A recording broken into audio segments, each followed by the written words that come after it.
শীতকালে আলু ফুলকপি দিয়ে রুই মাছের ঝোল আমাদের বেশিরভাগ বাঙালি পরিবারে প্রায় দিনই হয়ে থাকে। কোন পদ্ধতিতে করলে ঝোলের টেস্ট আরও বেশি বাড়বে সেটাই আমি এই ভিডিওতে করে দেখাবো। রুই মাছের ঝোল বানানোর জন্য প্রথমে 1 কেজি রুই মাছ ভালো করে পরিষ্কার করে নিয়ে নিলাম। সামান্য নুন, হলুদ আর অল্প সর্ষের তেল দিয়ে মাছটাকে 10 মিনিটের মতো ম্যারিনেট করে রাখবো। এবার মাছটাকে ভাজার জন্য কড়াইতে সর্ষের তেল ভালো করে গরম করে নেব। একসাথে সব মাছ কিন্তু আমি দেব না, দুইবারে আমি মাছগুলোকে ভেজে নেব, না হলে মাছগুলো ভেঙে যেতে পারে। মাছটাকে একটু কড়া করে ভাজবো। মাছগুলো এইভাবে 2 পিঠ লাল করে ভেজে তুলে নেব। এবার মশলাটা বানাবো। এর জন্য একটা বাটিতে নিয়ে নেব কয়েকটা আদা স্লাইস, 4 থেকে 5টা গোটা শুকনো লঙ্কা আর সবশেষে 1 চা চামচ গোটা জিরে। ব্যাস, এটাকে জল দিয়ে প্রায় 10 মিনিট ভিজিয়ে রেখে পেস্ট করে নেব। এবার ফুলকপিটা আমি ডুমো ডুমো করে কেটে নেব।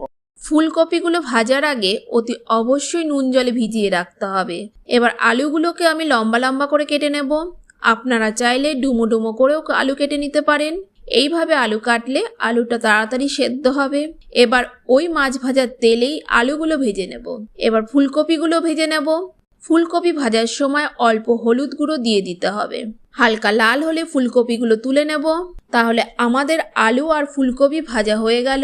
এবার মাছের গ্রেভিটা তৈরি করে নেব। এর জন্য ওই মাছ ভাজার তেলেই 1/2 চামচ কালো জিরে এবং বেশ খানিকটা পেঁয়াজ বাটা দিয়ে দেব। এই পেঁয়াজটাকে মিনিমাম 2 থেকে 3 মিনিট ভেজে নিতে হবে। কালারটা চেঞ্জ হলে বোঝা যাবে পেঁয়াজটা ভাজা হয়ে গেছে। এরপর এর মধ্যে দিয়ে দেব 1/2 চা চামচ হলুদ গুঁড়ো। আদা, লঙ্কা, জিরের যে পেস্টটা বানিয়েছিলাম সেটাও এর মধ্যে দিয়ে দেব। গ্রেভির রঙটা আরও সুন্দর আনার জন্য 1/2 চা চামচ কাশ্মীরি লঙ্কার গুঁড়ো দেব। এই মশলাটা ততক্ষণ কুক করতে হবে যতক্ষণ না পর্যন্ত এর থেকে তেলটা ছেড়ে দিচ্ছে। তেলটা ছেড়ে দিলে এর মধ্যে দিতে হবে স্বাদ মতো লবণ আর দেব টমেটো পেস্ট। এরপর গ্যাসের ফ্লেমটা মিডিয়াম করে ততক্ষণ কুক করব যতক্ষণ না পর্যন্ত টমেটোর কাঁচা গন্ধ চলে না যায়। 5 থেকে 6 মিনিট কষিয়ে নেওয়ার পর দেখবেন মশলা থেকে তেল বেরিয়ে এসেছে আর টমেটোটাও পারফেক্টলি কুক হয়ে গেছে। এবার টকটাকে ব্যালেন্স করার জন্য দিয়ে দেব সামান্য চিনি। এরপর একটু নেড়েচেড়ে নিয়ে দেব ভেজে রাখা আলু ও ফুলকপি। এবার 2 মিনিটের মতো এগুলোকে মশলার সাথে কষাতে হবে। ভালোভাবে কষে গেলে দিয়ে দিতে হবে পরিমাণ মতো জল। এবার গ্যাসের ফ্লেমটা লো টু মিডিয়াম করে ততক্ষণ পর্যন্ত সেদ্ধ করতে হবে যতক্ষণ না পর্যন্ত আলু ফুলকপি ভালোভাবে সেদ্ধ হয়। আলু ফুলকপি সেদ্ধ হয়ে গেলে দিয়ে দেব কড়াইশুঁটি।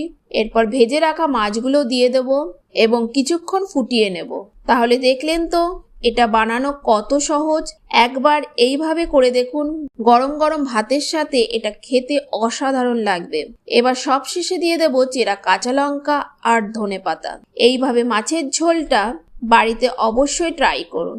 এই রকম আরও রান্নার ভিডিও দেখতে চ্যানেলটিকে সাবস্ক্রাইব করে রাখুন। ভিডিওটি ভালো লাগলে লাইক ও শেয়ার করুন এবং কী ধরনের রেসিপি দেখতে চান কমেন্ট বক্সে লিখে জানান। ধন্যবাদ।